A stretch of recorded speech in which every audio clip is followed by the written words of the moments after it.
Hello student, welcome back to my channel. আজকে আমি তোমাদের আবার একটা নতুন ভিডিও নিয়ে এসেছি। আজকের এই ভিডিওতে আমি তোমাদের মাধ্যমিক বা দশম শ্রেণীর ভূগোল যে চতুর্থ অধ্যায় বর্জ্য ব্যবস্থাপনা, সেই বর্জ্য ব্যবস্থাপনা তোমাদের যে এক নম্বর প্রশ্নগুলি আমি তোমাদের দিয়ে দেবো। এই প্রশ্নগুলি কিন্তু খুবই গুরুত্বপূর্ণ। এই প্রশ্নগুলি তোমরা ভালো করে দেখে নাও এবং এখনও পর্যন্ত যারা আমার চ্যানেলটি সাবস্ক্রাইব করেনি তারা কিন্তু চ্যানেলটি সাবস্ক্রাইব করে নাও। ভিডিওটি ভালো লাগলে লাইক, কমেন্ট ও শেয়ার করো। তো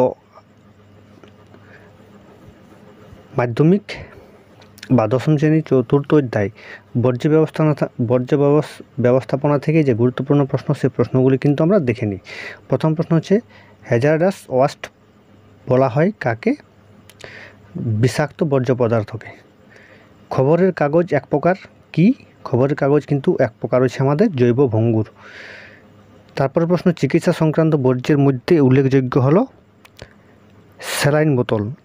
বর্জ্য জল শোধনের প্রক্রিয়াকে ভাগ করা যায় তিনটি স্তরে। বর্জ্য ব্যবস্থাপনা প্রক্রিয়ায় কটি স্তর দেখা যায়? বর্জ্য ব্যবস্থাপনায় তিনটি স্তর দেখা যায়। বায়ুতে উপস্থিত জীবাণু বর্জ্যে জৈব পদার্থের বিশ্লেষণ ঘটালে তাকে বলে কম্পোস্টিং। পৌর বর্জ্য শহর থেকে দূরে সরিয়ে মাটিতে পুঁতে দেওয়া পদ্ধতিকে বলে জমি ভরাটকরণ পদ্ধতি। কোনো ব্যবহৃত দ্রব্যকে পুনরায় পূর্বাবস্থায় ফিরিয়ে আনার পদ্ধতিকে বলা হয় কিন্তু আমাদের পুনর্ব্যবহার। ফ্লাই অ্যাশ কি প্রকার বর্জ্যের উদাহরণ? ফ্লাই অ্যাশ কিন্তু কৃষিজ বর্জ্যের উদাহরণ। ডিডিটি কি প্রকার বর্জ্যের উদাহরণ? ডিডিটি কিন্তু একটা কৃষিজ। বিভিন্ন ইলেকট্রনিক বস্তুজাত বর্জ্যকে বলে ই ওয়েস্ট বর্জ্য বলে। ল্যান্ডফিল থেকে উৎপন্ন গ্যাস হলো অ্যামোনিয়া।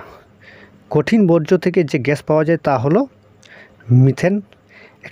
একটি পরিবেশ মিত্র বর্জ্য হলো চট। একটি কঠিন বর্জ্যের উদাহরণ হলো হাসপাতালে ব্যবহৃত সিরিঞ্জ। একটি তরল বর্জ্যের উদাহরণ হলো কীটনাশক মিশ্রিত জল। একটি গ্যাসীয় বর্জ্যের উদাহরণ হলো জীবাশ্ম জ্বালানি। এরপর কিন্তু আছে আমাদের শূন্যস্থান পূরণ করো। কঠিন ও অর্ধকঠিন যে সকল বস্তু অব্যবহারযোগ্য ও অবাঞ্ছিত বলে বাতিল করা হয় তাদের সমষ্টিগতভাবে ড্যাশ বলা হয়, তাদের কিন্তু কঠিন বলা হয়। মনুষ্য ক্রিয়াকলাপ উৎপাদিত তরল বস্তু ব্যবহারকারীদের কাছে অপ্রয়োজনীয় হলে তাকে ড্যাশ বর্জ্য বলে, তাকে তরল বর্জ্য বলে।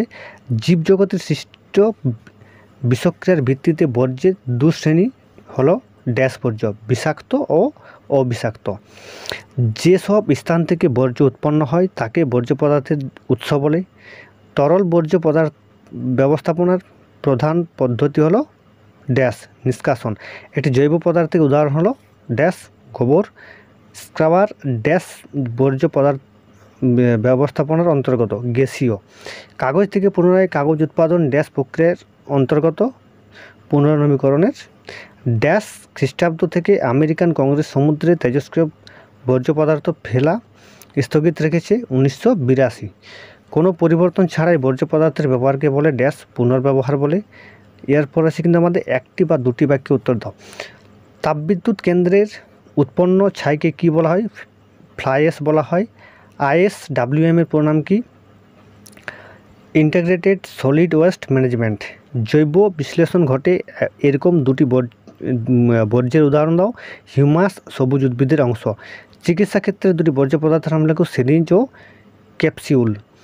বর্জ্যের মধ্যে যেগুলি জীবাণু দ্বারা বিয়োজিত হয় তাকে কোন ধরনের বর্জ্য বলে? জৈব ভঙ্গুর বর্জ্য বলে। তেজস্ক্রিয় বর্জ্য কোন শিল্প থেকে মূলত নির্গত করা হয়? পারমাণবিক শিল্প থেকে।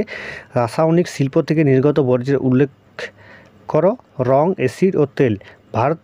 ভারতে শহরে প্রতিদিন কত পরিমাণ বর্জ্য সৃষ্টি হয়? 500 গ্রাম পার জন। ভারতে গ্রামে প্রতিদিন কত পরিমাণ বর্জ্য সৃষ্টি হয়? 300 গ্রাম পার জন। তৈল শোধনাগার থেকে অসম্পূর্ণ দহনের ফলে উৎপন্ন কণাকে কী বলে? পেট্রোকক বলে। কয়লা দহনে সৃষ্ট সূক্ষ্ম আণুবীক্ষণিক ভস্মকে কী বলে? ফ্লাই অ্যাশ বলে। জৈব বর্জ্য পদার্থের পচনের ফলে উৎপন্ন সারকে কী বলে? জৈব বা বায়োকার্টিলাইজার বলে। দুটি তেজস্ক্রিয় বর্জ্য পদার্থের নাম রেডিয়াম 226 এবং কার্বন 14। দুটি লৌহ ইস্পাত শিল্পের নাম লেখো যেখান থেকে দূষিত গরম জল নির্গত হয়।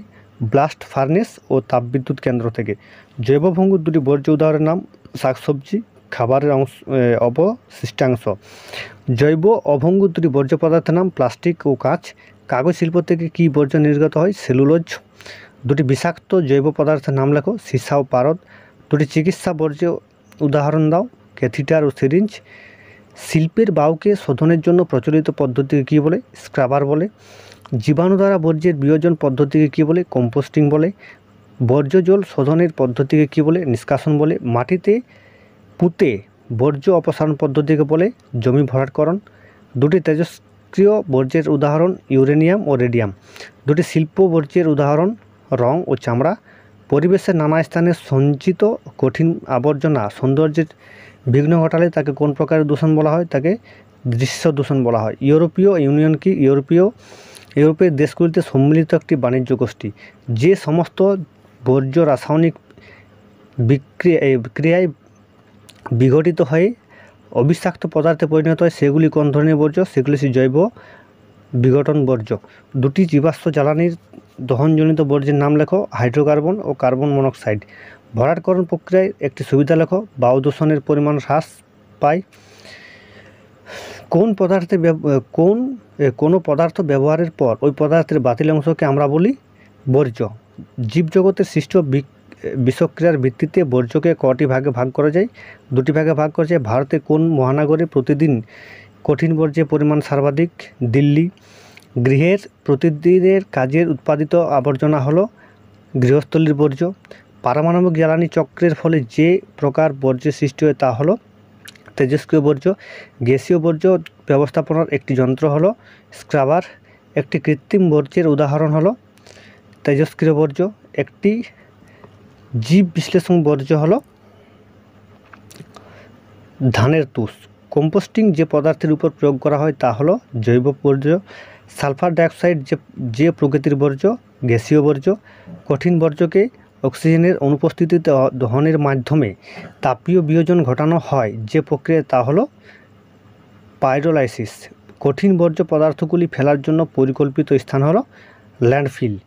ময়লা বা বর্জ্য পদার্থের ধোয়া জলকে বলা হয় লিচেট। যে সকল বর্জ্য প্রাকৃতিকভাবে বিয়োজিত হয় তাদের বলা হয় জৈব ভঙ্গুর।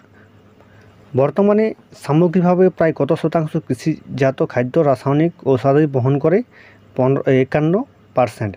ভাগীরথী হুগলি নদীর উপর যে বর্জ্যের প্রভাব সর্বাধিক তা হলো শিল্পজাত বর্জ্য। তো আজকে আমি তোমাদের মাধ্যমিক বা দশম শ্রেণীর চতুর্থ অধ্যায় বর্জ্য ব্যবস্থাপনা থেকে যে শর্ট প্রশ্ন বা 1 নম্বর প্রশ্ন, সেই প্রশ্নগুলি ইম্পর্টেন্ট প্রশ্নগুলি আমি তোমাদের দিয়ে দেবো। এরপরের ভিডিওতে কিন্তু